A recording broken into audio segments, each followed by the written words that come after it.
Halo sahabat bahasa, kali ini kita ada di Siniar Duta Bahasa sebagai pelopor bahasa Indonesia pada generasi muda. Nah, saya tidak sendiri, perkenalan dulu. Nama saya Hesti dan di samping saya sudah ada Mbak Ahimsa sebagai pemenang Duta Bahasa 4 Provinsi Daerah Istimewa Yogyakarta tahun 2022. Mbak Ahimsa, boleh dong kenalan dulu? Baik, terima kasih Mbak Hesti. Halo sahabat bahasa semuanya, nama saya Ahimsa. Saya di Duta Bahasa DIY.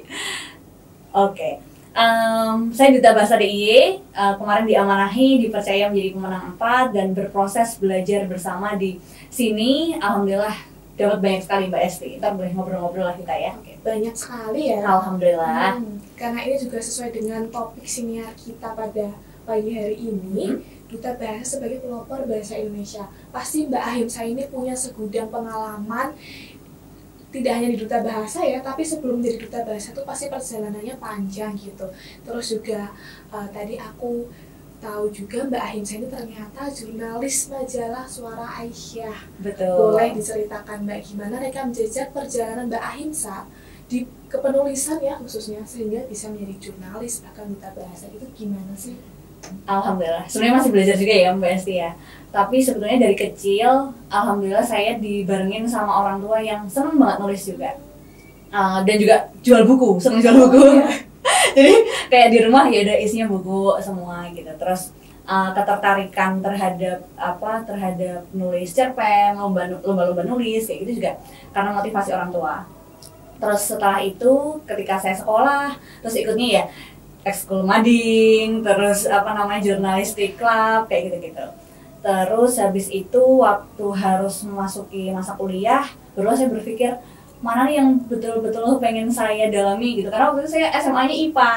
Terus saya kemudian ya seperti banyak manusia pada umumnya yang dari IPA kemudian lintas jurusannya waktu itu lintas jurusan. Oh iya sama. Iya. Oke, ya. Kita salah satu ini ya contoh nyatanya. Itu akhirnya saya memutuskan untuk ambil jurusan yang benar-benar kamu pengen dalamin ke depannya gitu. Terus saya ambil sastra waktu itu, khususnya sastra Inggris. Karena saya merasa bahwa kemampuan berbahasa asing saya kayaknya perlu ditingkatkan gitu. Saya pengen belajar dari sastra Inggris. Setelah lulus, karena itu dia ketemunya sama lingkungan yang literasi terus juga jurnalistik seperti itu. Nah waktu lulus saya kebetulan ketika ada bukaan beberapa di media online, awalnya di mediamu.id, kemudian juga ditawarin waktu itu karena ada kenalan juga di majalah Suara Aisyah, diminta untuk bantuin awalnya untuk menulis di sana. Saya sampai sekarang ini kecintaan saya terhadap dunia menulis masih sangat besar gitu Mbak Esti. Oke, mungkin kalau seperti kata pepatah Jawa, apa Mbak, witing tresno jalan sekolah kulino. Betul. Ternyata sejak kecil Mbak Ahimsa ini sudah akrab dengan buku, bahkan orang tuanya menjual buku. Terus walaupun SMA-nya sempat melipir ke IPA ya, tapi akhirnya memutuskan untuk kembali ke jalan yang seharusnya yang diinginkan. Akhirnya mengambil sastra Inggris dan sampai sekarang juga masih mendalami sastra, bahkan jadi jurnalis gitu. Jadi pasti sudah ada banyak pengalaman dan jam terbangnya juga sudah tinggi dalam menulis. Amin. Sampai kemarin juga sempat terbang ke negeri kami, ke Australia. Itu ngapain tuh Mbak di sana, dan apakah ada kaitannya juga dengan kepenulisan? Apakah mungkin berkat salah satu tulisan Mbak Ahimsa bisa terbang ke Australia atau gimana tuh? Boleh diceritakan? Baik, terima kasih Mbak Esti. Iya, menurut saya pengalaman menulis waktu itu tuh betul-betul punya peran yang signifikan karena pertama saya waktu itu kan mewakili Aisyah, khususnya karena pengalaman saya yang Suara Aisyah ini. Saya banyak mendiskusikan di tulisan-tulisan itu tentang literasi anak muda, tantangannya seperti apa gitu, bahwa ternyata kita tuh punya akses luas gitu ya di media, di teknologi untuk mengakses banyak informasi, tapi kita masih kesulitan untuk kemudian bisa membedakan ya informasi yang betul dan tidak gitu, atau kemudian informasi yang penting dan tidak, seperti itu tuh kan juga bagian dari ini ya, kecerdasan kita berliterasi ya. Nah itu yang kemudian saya coba gali, saya coba sampaikan ketika mendaftar program, program ini program dari Australian Awards, sebuah kurs singkat bertema kepemimpinan perempuan lintas agama gitu. Kepemimpinan perempuan muda lintas agama, dan salah satu yang saya angkat waktu itu tentang ini, urgensi literasi gitu untuk anak muda gitu. Itu yang sedikit banyak pengalaman yang saya suarakan di situ juga karena saya ketemu sama teman-teman duta bahasa yang sama-sama anak muda, sama-sama punya kepedulian sama literasi. Terus apa nih kemudian yang perlu kita tingkatkan di literasi anak muda gitu, itu yang banyak saya diskusikan kemudian di waktu mendaftar. Wow, keren sekali ya sahabat bahasa. Karena dari kecintaannya Mbak Ahimsa terhadap literasi itu tidak hanya bisa membawa Mbak Ahimsa pada jurusan yang diinginkan sastra Inggris, tapi bahkan bisa ke benua yang sebelah kita nih, ke benua yang lain, ke benua Australia, dan di sana juga menyampaikan aspirasinya lewat dunia kepenulisan gitu. Ini cocok sekali sama judul siniar kita yang tadi Mbak, Duta Bahasa sebagai pelopor bahasa. Nah, literasi tadi kan kaitannya sangat erat ya dengan bahasa. Nggak mungkin bisa dipisahkan dari bahasa, antara literasi dengan bahasa itu sendiri. Menurut Mbak Ahimsa, sejauh mana pentingnya kita menggunakan bahasa, khususnya bahasa Indonesia ya, sebagai Trigatra Bangun Bahasa, utamakan bahasa Indonesia. Sejauh mana pentingnya menggunakan bahasa Indonesia dalam mengaspirasikan cita-cita atau misalnya keinginan kita ke mata dunia, angkasa dunia gitu. Sejauh mana Mbak pentingnya? Oke. Menurutku kalau ngomongin bahasa itu ya, bahasa itu betapa luasnya gitu, aspek-aspek yang kemudian bisa digali gitu atau dinaungi oleh bahasa. Karena ketika kita ngomongin tentang bahasa, kita juga nanti akan ngomongin tentang aspek-aspek lain, kayak misalnya kita pandai berbahasa, kita akan berbicara tentang bagaimana berkomunikasi, bagaimana kemudian kita kalau misalnya di dunia hukum gitu, itu juga menggunakan bahasa, atau di dunia kedokteran, istilah-istilah yang kita pakai itu juga akan sangat menentukan gitu ketepatan kita menyampaikan sesuatu, penuh empati atau tidak pada pasien dan lain-lain sebagainya. Jadi segala aspek kehidupan ternyata tidak terlepas dari bahasa. Dan kalau ngomongin bahasa Indonesia sendiri, betapa luar biasanya bahasa Indonesia karena dia kemudian sangat fleksibel untuk bisa mengadopsi bahasa-bahasa lain, istilah-istilah lain gitu ya. Jadi bahasa Indonesia jadi kaya sekali gitu. Terus juga untuk kemudian dipelajari itu sangat mudah, sampai akhirnya kan kita tahu bahwa bahasa Indonesia perkembangannya sangat cepat ya. Ada sekian negara yang kemudian punya pusat pembelajaran bahasa Indonesia. Itu hal yang patut kita syukuri dan kita banggakan. Ini artinya belajar bahasa Indonesia itu tidak hanya semata-mata bahwa kita membanggakan ini kepunyaan kita, tapi bahwa pemanfaatannya, kemudian juga rekam sejarahnya, kemudian kita menggunakan bahasa Indonesia ini untuk mempersatukan banyak orang dari latar belakang yang berbeda-beda. Ini juga hal yang perlu jadi energi, perlu jadi spirit ketika kita mengumandangkan, ayo utamakan bahasa Indonesia, seperti dalam Trigatra Bangun Bahasa ya, utamakan bahasa Indonesia, lestarikan bahasa daerah, kuasai bahasa asing. Ini bukan hanya semata-mata karena kita harus melakukan itu, tapi karena kalau kita melakukan itu, kebermanfaatannya akan sangat luas untuk banyak orang yang berbeda-beda dan untuk mewadahi berbagai aspek di dunia ini, ekonomi, kesehatan, hukum, dan lain sebagainya gitu. Itu menurut saya, Mbak Esti. Sangat penting sekali ya. Jadi tadi tidak hanya diuraikan dari segi bahasa itu sendiri, tapi juga berkorelasi dengan sejarah, kemudian berkaitan dengan bidang-bidang ilmu yang lain juga, kesehatan, hukum, melingkupi semuanya bahasa, karena itu sebagai alat komunikasi kita. Bahkan sebelum kita mungkin memiliki semboyan Trigatra Bangun Bahasa, dulu pemuda kita di Sumpah Pemuda Bulir ketiga itu sudah menyebutkan untuk berbahasa yang satu, bahasa Indonesia. Jadi sekuat itu ya bahasa Indonesia dalam kehidupan kita. Keren banget. Nah, Mbak Ahimsa ini kan selain sebagai jurnalis di majalah Suara Aisyah tadi, juga sebagai duta bahasa Provinsi DIY tahun lalu, tahun 2022. Dan itu pasti ada banyak sekali program kerja yang juga berhubungan dengan pelindungan dan pembinaan bahasa kan. Betul. Kemudian ada tuh tadi saya sempat dengar ada yang namanya program jaga bahasa. Ini dari namanya udah menarik banget, jaga bahasa. Seperti apa sih duta bahasa dalam menjaga bahasa itu, Mbak?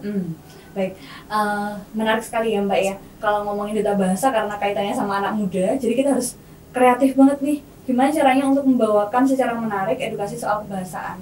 Nah di program jaga bahasa duta bahasa DIY, salah satunya tahun 2022 yang kita adakan itu namanya Kemah Bahasa dan Sastra.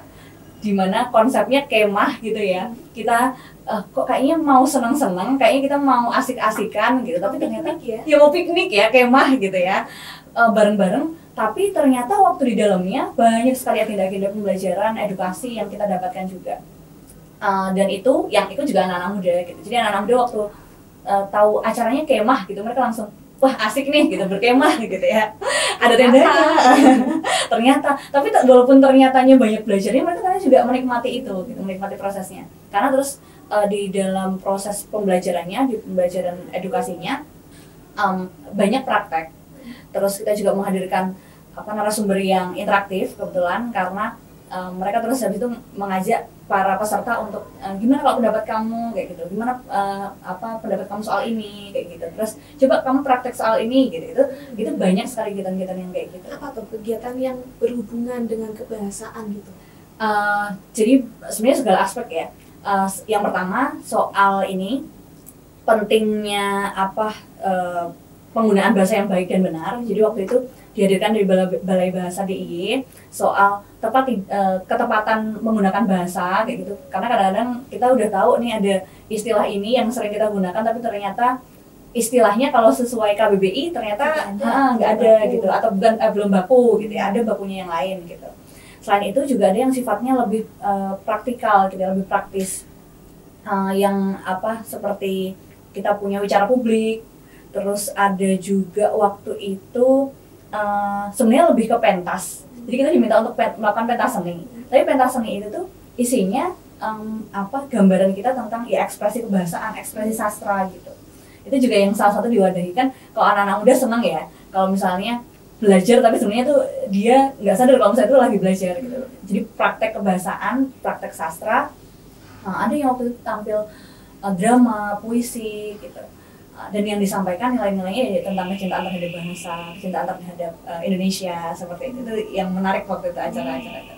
Menarik sekali. Jadi walaupun namanya tuh terdengar sangar, jaga bahasa gitu ya, tapi ternyata di dalamnya tuh dikemas dengan menyenangkan, dengan tidak belajar seperti misalnya langsung di kelas gitu kan, langsung belajar apa, tapi juga dikemas dalam program-program penampilan, pertunjukan kesenian. Bahkan tadi ada juga soal bagaimana mengutamakan bahasa Indonesia yang baik dan benar, karena kadang kita juga secara tidak sadar mungkin dalam keseharian menggunakan bahasa Indonesia yang tidak baku, atau misalnya mengetik pesan di WhatsApp itu dengan kata-kata yang slang gitu ya.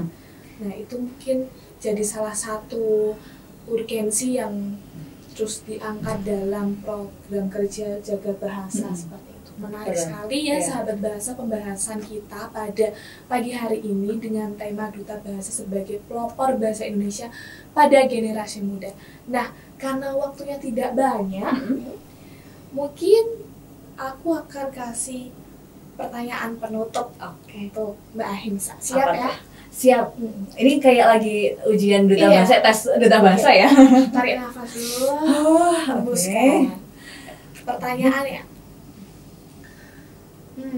Apa sih pentingnya bahasa, khususnya di sini mungkin lebih ke literasinya, dengan relevansi perkembangan zaman yang ada saat ini? Mungkin sekarang kan sudah sangat banyak berubah. Dan kita sebagai generasi muda kadang menganggap literasi ini bukan sebagai aspek yang cukup penting dalam kehidupan. Apa sebenarnya pentingnya literasi di zaman kita saat ini tuh apa sih buat Mbak Ahimsa?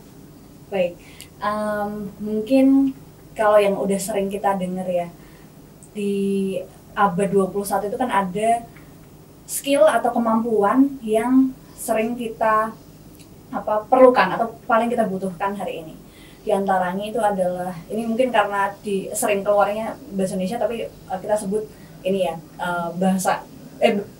biasanya pakai bahasa Inggris tapi mungkin bahasa Indonesianya nanti sambil ini ya, apa tuh bahasa Indonesianya? Critical thinking, berpikir kritis ya. Terus kreativitas. Terus habis itu ada komunikasi. Terus yang terakhir kolaborasi ya. 4 hal ini. Dan menariknya adalah bahasa Indonesia itu kalau kita lihat bisa kemudian mengasah kita, belajar bahasa Indonesia itu bisa mengasah kita untuk punya 4 kemampuan ini gitu. Kalau kita lagi ujian tes bahasa Indonesia misalnya, sebenarnya kita juga diuji soal ini ya, logika berpikir ya. Kita bisa nggak sih memahami sebuah teks gitu? Kita bisa nggak sih memahami sebuah maksud orang ketika berbicara pakai bahasa Indonesia gitu? Jadi belajar bahasa ternyata juga sebenarnya mengasah pemahaman kecerdasan kita di soal berpikir kritis gitu. Soal kreativitas, apakah ketika kita berbicara sama orang yang berbeda-beda, kita juga bisa menyesuaikan. Kalau ngomong sama orang yang lebih sepuh gitu ya, orang yang tua dan teman-teman yang anak-anak kecil, bahasanya gimana kita menyesuaikannya gitu, pasti beda gitu ya. Itu juga mengasah itu gitu. Terus juga soal komunikasi sama gitu ya, dengan soal kreativitas. Kalau kreativitas mungkin tadi kita berpikir ke bagaimana kemudian meningkatkan ketertarikannya. Kalau misalnya komunikasi ya itu tadi ya, mirip gitu ya. Terus yang terakhir soal kolaborasi gitu ya. Soal kolaborasi tadi yang kayak saya bilang soal ini juga bagaimana kemudian bahasa Indonesia itu bisa mewadahi orang-orang dari berbagai latar belakang karena relatif mudah dipelajari. Jadi kita bisa lebih mudah berkolaborasi ketika mungkin latar belakangnya saya dari mana gitu ya, dari Jawa, terus nanti ada teman dari Sumatera, ada teman dari Sulawesi gitu. Ketika kita bisa sama-sama berbahasa Indonesia, berkomunikasi dengan bahasa Indonesia, kolaborasi jadi bisa terbangun dengan baik gitu. Bahkan Mbak dari ini ya, Mbak Esti dari Jawa Tengah ya. Mungkin logatnya sama Jawa Jogja tuh beda gitu ya. Dialeknya tuh beda. Dialek-dialeknya beda gitu ya. Ketemu orang Jawa Timur lagi nanti beda lagi gitu. Tapi kita bisa menyambungkan, kita mengoneksikan dengan bahasa Indonesia itu hal yang luar biasa yang saya rasa, wah, sebagai generasi muda kita punya potensi untuk mengembangkan bahasa Indonesia di diri kita. Kita juga secara tidak langsung juga sebenarnya belajar mengasah 4 kemampuan ini tadi ya, 4 skill ini tadi gitu. Itu yang harapannya bisa kemudian punya dampak tidak hanya untuk kita sendiri, tapi generasi muda Indonesia secara luas begitu, Mbak Esti. Wow, menarik. Jadi tadi kalau misalnya coba aku rangkum, sebenarnya relevansi antara bahasa khususnya juga literasi dalam katakanlah zaman sekarang ya, zaman di abad 21 tadi kalau kata Mbak Ahimsa, itu tetap bisa kita relevansikan. Sangat. Karena tadi ada kemampuan-kemampuan tertentu yang juga memang harus kita kuasai di zaman sekarang untuk menjawab berbagai tantangan zaman, dan itu tetap bisa dan memang menggunakan medium bahasa ya. Dan itu bagaimana cara kita memvariasikan, mengolah kemampuan itu dan menyambungkannya dengan bahasa itu juga bisa banget. Betul. Dan sangat bermanfaat sekali ternyata ya bahasa di dalam segala ini bisa menjawab berbagai problematika yang ada. Betul sekali. Oke, Mbak Ahimsa, tidak terasa itu tadi sudah pertanyaan sekaligus pernyataan penutup di Siniar dengan tajuk Peran Duta Bahasa sebagai pelopor bahasa Indonesia pada generasi muda. Tidak terasa ya, kayaknya sudah 3 jam mungkin kita ngobrol di sini. Berisi sekali ngobrol sama Mbak Esti ya. Daging semua. Daging sapi. Aduh, habis ini ya Mbak. Habis ini. Nah, karena habis ini kita langsung makan. Oke, sahabat bahasa, begitu tadi kira-kira siniar kita bersama Mbak Ahimsa yang keren banget. Semoga bermanfaat. Terima kasih sudah bergabung bersama kami dan jangan lupa untuk terus memantau siniar-siniar berikutnya dengan topik yang tentu saja berbeda yang masih ada di seputar kebahasaan dan kesastraan. Terima kasih dan sampai jumpa. Terima kasih.